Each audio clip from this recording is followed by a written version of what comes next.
Hey guys, what's up? Welcome back to my channel. I'm Divyanshi Jha and welcome to a brand new video. आज का video is about just one person. वैसे तो मैं इतना specific video बनाती नहीं, but I think it's very needed. मेरा comment section was filled with one question. Divyanshi, क्या हमें आयुध सर पे ट्रस्ट करना चाहिए इन 11th ग्रेड? क्योंकि 11th बहुत बड़ा बेस होता है और क्या वो एक्चुअली अच्छे टीचर हैं? क्या हमें उनसे पढ़ना चाहिए? क्योंकि बहुत बच्चे बोलते हैं कि वो अच्छा नहीं पढ़ाते। तुम सही इंसान के पास आए हो क्योंकि मैं तो आयुध सर की बहुत बड़ी वाली फैन हूँ। और वो इसीलिए क्योंकि तुम्हें पता है कि मेरा मैथ, बेसिक मैथ, ये सब चीज वीक रहा है। एंड वो तो एंड में 10th ग्रेड के सब कुछ स्ट्रांग हुआ। 11th में पीसीबी लेते टाइम मेरे मन में बस एक चीज था यार कि कोई मुझे बेसिक से नहीं पढ़ाएगा। कौन मुझे बताएगा कि फ्रैक्शंस कहाँ पे क्या।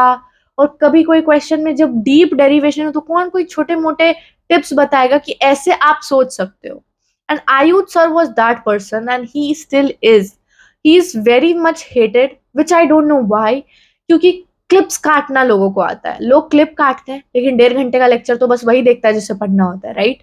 तो मैं ये सोचती हूँ कि उन्होंने उनके ही कारण मैं 12th ग्रेड में अभी क्वेश्चन सॉल्व कर पाती हूँ। तुम्हें पता है, मैं सच बताती हूँ, इसमें कोई झूठ नहीं है कि he has taught me the way to think physics में कैसे क्वेश्चन नीट पर्सपेक्टिव से सॉल्व करना है। और रही बात कि उनके क्लास के लेक्चर्स में क्या क्वेश्चंस होते हैं इनफ, क्या सच में वो कॉन्सेप्ट क्लियर करवाएंगे। यार तुम उनका लेक्चर्स अटेंड करके तो देखो। देखो यार, बहुत सारे बच्चे बोल रहे हैं वोट फॉर एमआर सर, हमें एमआर सर चाहिए, वो बेस्ट है फॉर कॉन्सेप्ट्स ये वो। But let me be honest with you, MR sir नए बच्चों का डाउट्स इतना इजीली नहीं झेल पाएंगे। He has now been teaching in 12th grade since a long time और वो यकीन को भी पढ़ाते हैं। तो एकदम बेसिक लेवल, नीच लेवल डाउट्स जिसको मैं बोलती हूँ, जो मेरे भी आते थे फ्रैक्शंस में, डेसिमल्स में, या फिर कुछ भी ऐसा जो कि आपको आना चाहिए, पावर एक्सपोनेंट्स में, उसको आयुध सर या फिर जो भी टीचर्स अभी 11th में आपके आएंगे आने वाले फर्दर बैचेस में भी, वो लोग बहुत ही ये चीज माइंड में रख के रखते हैं कि हाँ इसको मुझे डील करना है। प्लस अगर आप आयुध सर से पढ़ोगे तो जो मुझे एक सबसे बड़ा बेनिफिट दिखा वो है कि वो आपके मैथ पे भी बहुत ध्यान देते हैं। अगर किसी क्वेश्चन में मैथमेटिक्स अप्लाई हो रहा है तो वो आपको बताएंगे। और उससे ना जिन लोगों की मैथ वीक है उन्हें भी बहुत हेल्प होता है। Since this video is just about आयुध सर, मैं बस तुम्हें उन्हीं के बारे में, उन्हीं के पर्सपेक्टिव से बता रही हूँ। Because I think MR sir को सब अच्छे से जानता है, जाने भी क्यों ना, he is like the OG. But मेरा तुम लोगों से एक ही रिक्वेस्ट है कि किसी भी टीचर को डाउनग्रेड मत करो जब तक तुम उनसे पढ़े नहीं हो। एंड अगर पढ़ भी लियो तब भी सोचो, कभी अपने आप पर रिफ्लेक्ट करो। एंड जिन लोगों का कहना है कि सर जो है वो कंसेप्चुअल नहीं पढ़ाते, आई डोंट नो तुमने किस आयुध सर का लेक्चर देख लिया यार। बिकॉज अगर तुम यूट्यूब में वो जो 2-3 घंटे में सर कवर करवाते हैं या फिर प्रचंड के लेक्चर्स को देख के सर का कॉन्सेप्चुअल क्लैरिटी कितना है उसको जज कर रहे हो, then you are wrong. Because batch में सर बहुत सारे क्वेश्चंस करवाते हैं और आई थिंक इस साल वो और भी कुछ नया करवाएंगे। जैसे कि वो बहुत सारे क्वेश्चंस देंगे, तुम्हें असर्शन रीजन करवाएंगे और तुम्हें जेन्युइनली मजा आएगा अगर तुम पढ़ने वाले हो। For me, anyone who is saying कि आयुष सर ने उनकी क्लैरिटी नहीं कराया, ये नहीं कराया, वो नहीं कराया, they are just spoon feeding kids. Because उन्हें हमेशा टीचर में ही कमी दिखती है, because teachers are easy to target. And I can bet on this कि ना वो कभी रिविजन करे होंगे सर से पढ़ने के बाद ढंग से, और जब 2 महीने बाद उन्होंने चैप्टर पलटाया होगा तो उन्हें कॉन्सेप्ट्स याद नहीं आ रहे होंगे। तो उन्होंने सोचा यार मेरी थोड़ी गलती होगी, आयुष सर की गलती होगी। लेकिन मैं तुम्हें सच बता दूं, 12th में आके अगर तुम एमआर सर से पढ़ोगे या फिर उनके खजाना का भी लेक्चर देखोगे और 2 महीने तक तुम नहीं उसके बाद रिवाइज करोगे, या 2 महीना छोड़ो, अगर एक वीक भी नहीं रिवाइज करोगे तुम भूल जाओगे। मैंने क्या किया था आई टेल यू। मैं आयुष सर से अपना पूरा साल अच्छे से पढ़ी। जब भी मुझे रिवीजन का मन करता था मैं खजाना से एमआर सर का कोई लेक्चर ढूंढ लेती थी, या फिर ऑनलाइन यूट्यूब पे प्रचंड का लेक्चर देख लिया, या फिर कोई भी वन शॉट क्रैश कोर्स वाला देख लिया। क्योंकि मुझे स्टॉपेज थोड़ी है कुछ नया ट्राई करने के लिए।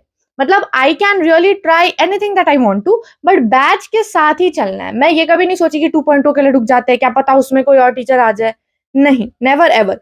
मुझे स्टार्टिंग में रुपेश सर से भी थोड़ा सा उतना अच्छे से मैच नहीं करता था, तो मैं सोचती थी यार टीचर बदल लूंगी, but I never did it. Because मुझे पता था कि ये चीज बिल्कुल सही नहीं होती कि आप अपने टीचर बदल लो, फिर मैं दो दो महीने पीछे हो जाऊंगी अपने ऑनगोइंग सिलेबस से। सच बताऊं, वो 11th ग्रेड से मेरे फेवरेट टीचर हैं। वो बहुत हार्ड वर्किंग है, उनके बारे में मैंने बताया, लेकिन उनका टीचिंग स्टाइल सबसे यूनिक है। वो तुम्हें इतना ज़्यादा बताएँगे ना किसी भी कॉन्सेप्ट के बारे में, वो तुम्हें थ्योरी करवाएँगे, वो तुम्हें दिल-भर पॉइंट्स बताएँगे, वो तुम्हें पपी पॉइंट्स देंगे, वो अपने हिसाब से तुम्हें हर कुछ फन वे में करवाएँगे। And he will also give you derivations, तुम्हें किसी चीज़ का टेंशन लेने का ज़रूरत नहीं है। हर कुछ ईज़ी वे में he thinks according to him कि अगर तुम्हें नीट का एग्ज़ाम देना है तो तुम्हें उससे क्वेश्चन सॉल्व जल्दी करने आने चाहिए। सही तो सबको आता है भाई, लेकिन जो जल्दी करता है उसी का सिलेक्शन होता है, and I think he is completely right with it. अब देखो, मान लो तुमने उनसे कुछ पढ़ा एंड तुम्हें नहीं समझ आता है। तुम्हें पता है तुम्हें क्या करना चाहिए? तुम्हें पहले उस टॉपिक को रिवाइज़ करना चाहिए। हाँ, अब जैसे मैंने उनसे वेव्स पढ़ा था, तो मैं सेकंड लेक्चर भूल गई सर क्या पढ़ाए थे। तो तुम्हें पता है मैंने क्या किया? मैंने नोट्स खोला, मैं देखी, मुझे लगा यहाँ सर क्या लिखे थे नहीं समझ आया। तो मैं जाके उनको वापस से वो पोर्शन देखी, मेरा सब क्लियर हो गया। क्या मेरे मॉड्यूल के क्वेश्चंस बनते हैं ग्रेड 11th के जो उन्होंने मुझे पढ़ाया है? जी, बिल्कुल बनते हैं। और जो क्वेश्चंस नहीं बनते वो मेरे औकात से थोड़े बाहर के होते हैं, इसीलिए नहीं बनते हैं।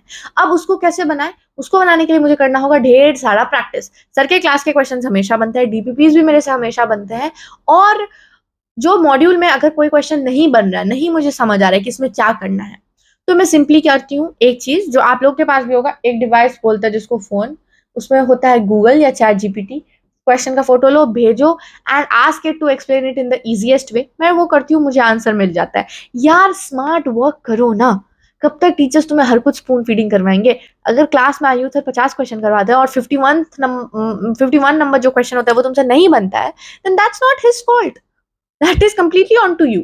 और ऑब्वियसली सारे क्वेश्चंस नहीं बनेंगे, क्वेश्चंस हैं ही तो नहीं बनने के लिए, तो उसको तुमको बनाना होगा सोच समझ के, समझ रहे हो? So that's it for today's video. I hope तुम्हारा ये बिगेस्ट मिसकंसेप्शन क्लियर हो गया। बस अपना फेथ रखो एंड जस्ट स्टडी, बस पढ़ाई करने से तुम्हें मतलब होनी चाहिए, ठीक है? हर जगह से इंफॉर्मेशन बटोरो, लेकिन डेडिकेटेड होके। और सुनो, तुम काफ़ी भोले भी हो, तो हर वक़्त कमेंट्स पढ़ के अपना लाइफ़ के डिसीजंस मत बना लिया करो, ओके? बाय।